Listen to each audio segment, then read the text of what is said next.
This is our client, Anthony. He has a piece of land in Shah Alam, and it is located at a sloping site. He wants to build a 3-story bungalow. He is open to any interior design style, and his only request is for an integrated swimming pool. As the bungalow has to be built on a steep site, an environmental impact assessment consultant has to be involved to reduce the potential environmental damages to the site. So, Anthony goes to look for an architect. For the project to start, there needs to be a team of consultants involved, with the architect as the team leader. So, who are the people involved? Architect. As an architect, his role is to be the leader of the entire project. He is also the grand designer who creates the form or body of the house, following the specifications from the client. Throughout the design process, he has to make sure the building complies with the regulatory and technical requirements, while also considering the different materials, functionality, aesthetics, and the environmental impact it has. He also works with the others to translate the master blueprints into a physical building. Quantity Surveyor. Essentially, the quantity surveyor is in charge of monetary issues. He manages the costs of a building project from the initial calculations to the final figures. The quantity surveyor is also in charge of preparing the tenders and contracts and ensuring that everything meets the required standards and quality. Civil and Structural Engineer. A civil and structural engineer has to have knowledge on geotechnical and geological investigations, while also being a structure specialist. He has to have deep knowledge of different types of materials and their sustainability. He is also in charge of making sure the building has a stable foundation. During construction periods, the civil and structural engineer also conducts on-site inspections and testings. Mechanical and electrical engineer. He is the one who connects the veins injecting the life force that bring a building to life. In a project, he only focuses on 4 main considerations, which are telecommunication, electricity, water, and sewage. He takes a huge responsibility to make sure the use of energy and water is efficient for the indoor living. As Malaysia is a tropical country and has constant hot weather, ventilation air conditioning system is a very important element for the building. He needs to prepare specific ventilation and air conditioning systems to maintain a comfortable environment. Town Planner. A town planner is in charge of making a town economically efficient and environmentally friendly. He also understands population trends and also has knowledge on any issues regarding on the land use. Land Surveyor. It is the land surveyor's job to carry out physical surveys of the land before the start of a project and to make sure the project site is within boundaries. He then prepares a highly detailed layer map of the results of a survey. He is also in charge of preparing plans for submission and land and strata titles. Any new surveys filed are recorded in public repositories. Landscape Architect. Landscape architect is someone who educated in the field of landscape architecture. Landscape architect design, analyze, plan, manage, and nurture outdoor land area for outdoor open spaces. They coordinate the arrangement of existing and proposed land features and structures. They also plan the location of buildings, roads, walkways, flowers, shrubs, and trees within these environments. Landscape architects select appropriate materials for use in landscape designs, taking consideration of soil, climate, local pests, etc. During a project, landscape architects cooperate with other professionals such as architects, surveyors, town planners, and civil engineers. Essentially, they combine artistic skills with the knowledge of human activity and the natural environment to protect and conserve the environment. Interior designer. The interior designer's job is to create living and working spaces that meets the needs of the client. He has to work with the designs of various architectural elements within the void from windows, doors, walls, finishes, lightings, and other furnitures. Ultimately, he is to make spaces more functional, practical, and aesthetically pleasing to the occupant. Environmental Impact Assessment Consultant, or EIA. The EIA's job is to identify, predict, evaluate, and communicate possible impacts of the project on the environment to the other consultants. After that, he will advise how to reduce negative measures before the project approval and implementation. Green Specialist. A green specialist or green building consultant is the best hired prior to any project, as a lot of passive strategies relies on early building design decisions such as orientation, building form, ratio of window to wall. A green building consultant is also an expert who can give professional advice on several aspects of building design so it minimizes resource consumption, for example, materials, energy, and water, as well as providing a healthy and comfortable internal condition while minimizing negative impacts on its surrounding. The consultant do this by focusing first and foremost on passive design strategies. For example, utilizing natural ventilation before considering a mechanical one, harvesting natural free daylight before resorting to artificial lighting, and minimizing heat gain by proper building form and orientation. Next, in minimizing water consumption, he or she gives advice on how best to tap the use of rainwater, grey water recycling, use of water efficient fitting, and etc. Swimming pool specialist. The swimming pool specialist has specific knowledge on swimming pool construction. After its construction, he also advises the owner on proper swimming pool cleaning methods, which involve the use of chemicals.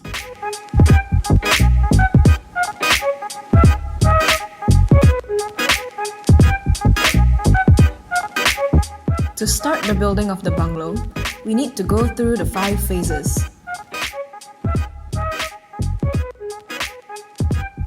The construction process begins with the schematic design phase. It starts with the architect, where he listens to Anthony's vision of what he wants the bungalow to look like. After recording his requirements for the bungalow, the architect now has a brief for the bungalow and makes a checklist accordingly. The architect and Anthony now sign an agreement based on the Letter of Agreement (LOA) and Scale of Minimum Fees (SOMF). Now, the architect needs to form his team of consultants for this project. The architect contacts the town planner, land surveyor, and environmental impact assessment consultant. For the town planner, he received information about Anthony's bungalow and land and has to conduct zoning search to make sure the land is within boundaries and suitable for surrounding community. After making sure everything is suitable, he then prepares the development proposal plan to obtain planning permission from the planning department (MBSA) before the development project can be carried out. For the land surveyor, he has to gather any available copies of surveys of Anthony's land. From these documents, the land surveyor is able to study the history of the site and determine if a building has been built there before. He conducts physical surveys of the land and has to prepare a highly detailed layered map of the results and set the boundary, so that the architect can ask for a building permit from the building department. The land surveyor also works closely with the town planners so that they can consult each other on matters relating to the land. Mechanical and electrical engineer are going to apply for utilities such as TNB, IWK, Shabas, and MCMC.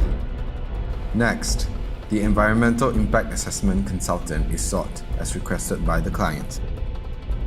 The EIA has to be involved in any project where it involves clearing 50% of the land or more, or having slopes exceeding 25 degrees.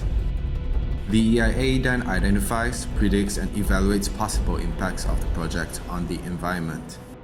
Based on that information, the EIA advises the team on ways to reduce negative measures before project approval and implementation.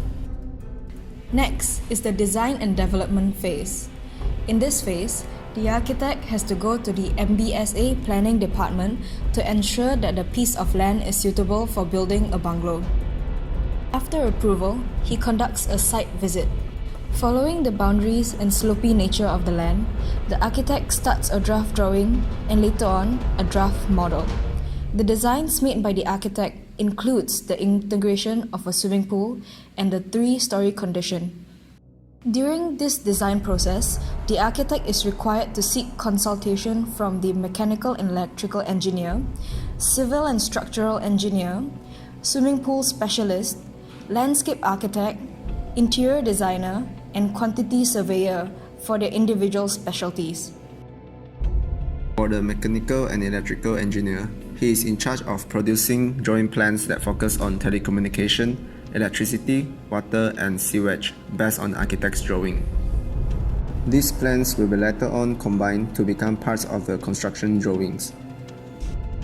The civil and structural engineer will prepare civil and structural drawings, which are informed by architectural drawings. Specifically for this project, he also needs to complete a design and detailing of a retaining wall required for the steep side. Next, there's the swimming pool specialist. With his specific knowledge for swimming pool construction, he will go through the architect's swimming pool designs to make sure they fulfill the requirements in terms of depth, setback, types of tiles, etc. He, along with the civil and structural engineer, will also check to make sure the depth and the volume of the swimming pool is able to hold without compromising the surrounding soil. The landscape architect will design the land surrounding the bungalow and identify areas of hard and soft landscaping, links, circulation, and suggest future staging of works. Planting areas also have to be included in the designs to include planting strips of adequate size depending on the plants chosen. The location and depth of the utilities also have an impact on the final landscape plan, so it is important for him to work with the mechanical and electrical engineer. This is especially crucial on sloping sites where retaining walls are needed. The interior designer is also needed in this phase. He needs to work together with the landscape architect on a cohesive design, as the association between internal and external spaces is an important starting point for any design. As for the interior designer, he has to deal with the large dining and pantry space facing the swimming pool. There are also 1 master bedroom, 4 bedrooms, and 1 entertainment room that he needs to consider. He also has to take extra care of the coordination of his interior designs with the exteriors, as the bungalow has many large glass panel windows exposing the inside of the house. For the quantity surveyor, his job is to constantly update the preliminary estimates of construction costs and submit them to Anthony for his approval. When the architect is done, he meets with Anthony to show him his designs, building plans, and scale models to get his approval, and then rectifications are made until the client approves. In this situation, it is Anthony, the client's responsibility to make prompt decisions responding to architect's design. After approval from Anthony, he can now prepare the project planning and implementation schedule. At the same time, once there is approval from the team of consultants, the building plan drawings can finally be submitted to the local authority to be approved according to the Uniform Building Bylaws.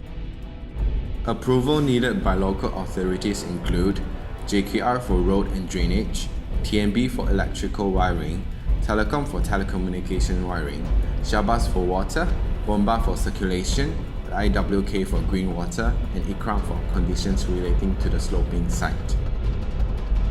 Whatever that is approved in the building plan must be followed later on in the next phases. The design development phase ends when the building plan drawings are approved. Fun fact: Under the Code of Engagement, the architect has the right to suspend his work if there is no payment, and in the worst case scenario, he can also terminate the service. Same goes for the client, he can also suspend and terminate the project if anything goes wrong.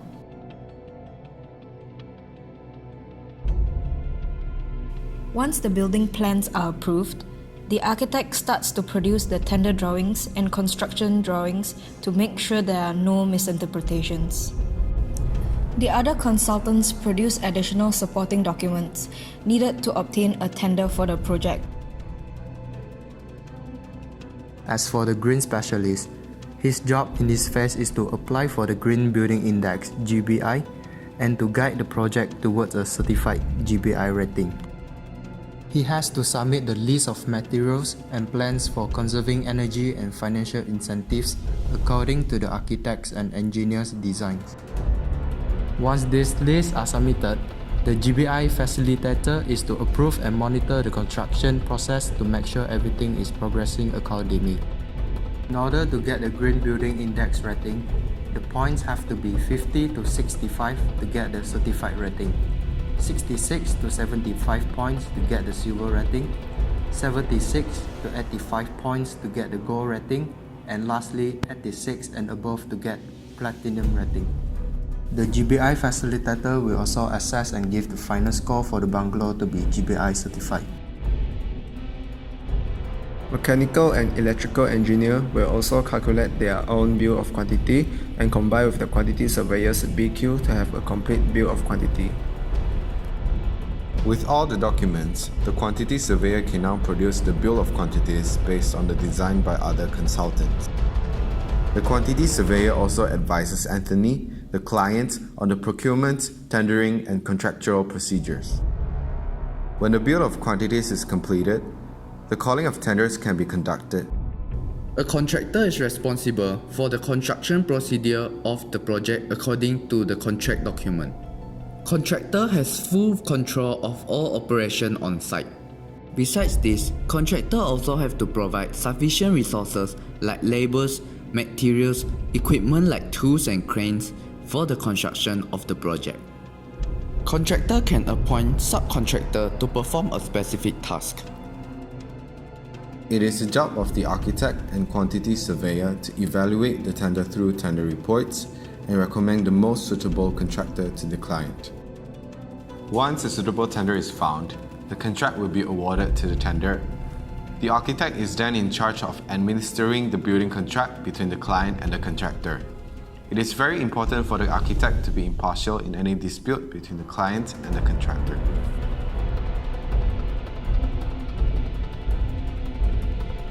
The contractor is provided with the construction drawings and schedules which include the start and finishing dates for the project. The contractor will then develop a safety and health manual to maintain the safeguard of the public and employees. Protective hoarding has to be built around the construction site to protect the public from any possible dangers and also to prevent anyone from trespassing into the site. For the whole period of the construction process, the contractor is responsible for providing all the material, labor, equipment like tools and cranes, and service necessities. Before the construction can begin, the setback line and the setting out of the bungalow has to be done according to the information provided by the land surveyor. Now that the area of construction has been established, the first step is to excavate the steep side and build the retaining wall. Next, the foundation of the bungalow is set. Once the foundation is completed, vertical columns are erected and horizontal beams connect these columns. Then, slabs are formed on the top of the columns and beams. All these are supervised by the civil and structural engineer. Meanwhile, the soil is also dug for the construction of the swimming pool. The swimming pool specialist supervises the construction of the swimming pool to make sure the proper specifications are met. The bungalow walls are built as per the configuration. This combination of columns, beam slabs, and walls are duplicated for all floors. Once the structure of the building is completed, subcontractors come in where the sanitary and plumbing fixtures, along with the electrical wirings, are installed followed by windows, door frames, marble tiles, and paintwork. The main contractor is to make sure that the subcontractors have the green card in order to enter the site. Next, subcontractors are also responsible for the installation of the metal roof frame and the roof tiles. Any changes that are made outside the building contract will be filed under Variation Order, VO, and the contractor will then make changes through the Architect Instruction, AI, which is certified by the architect. The landscape architect makes sure all the plantings are completed for the exterior of the bungalow. The interior designer makes sure the house is fitted with the correct furnishings and that they are all in proper conditions. During the whole construction period, client consultant meetings, CCM, or technical consultant meetings, TCM, are held between the client, consultants, and the contractor to update the client regarding the construction progress and to resolve any issues regarding the site. Consultants will also carry out periodical site visits to supervise and make sure everything is going according to the building contract. The architect and quantity surveyor are also in charge of assessing that the appropriate amount of work has been done when the contractor makes interim claims. After the construction works are done, the team of consultants have to go through inspections of the completed bungalow to give their final approval. The architect then needs to gather the 21 G forms, which need to be signed by the team of consultants and the contractor for their respective scope of works. The local authorities also have to inspect the bungalow to certify their portion of G forms. Once the architect gets certifications for all the G forms, the architect can finally issue the Certificate of Completion and Compliance (CCC) for a building after being satisfied that the building is fit and safe for the occupancy. After the CCC is approved and received, the architect will also provide certified as-built drawings and submit maintenance manuals together with all warranties to the client. Before the last step, the architect will do last rounds of inspections to identify defects within the liability period. The contractors are responsible to rectify any defects, and once this is done, the architect will issue a Certificate of Making Good Defects (CGMD) to signify all works have been completed. Lastly, the architect will prepare the final account for the contract and issue the final certificate of payment to the contractor.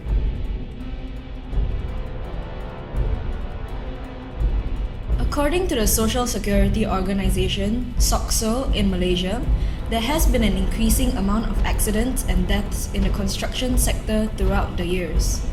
Among many cases included a landslide that occurred in Penang last October, resulting in 9 construction workers killed and 4 others injured. This raises urgency in the need of safety training and in increasing the frequency of checks on construction sites, which should be conducted in efforts to prevent these kind of disasters and ensure the construction sites are in compliance. There is no use in only inspecting the sites once an accident has occurred. Besides site safety, the architect also has to remember his duty of care. When designing the building, the architect should always think of a design that ensures the safety and health of the client. Employers and contractors need to work together in order to prevent workplace hazards. While efficiency may be the focus of the construction of a project, there is no doubt that safety and health always comes first.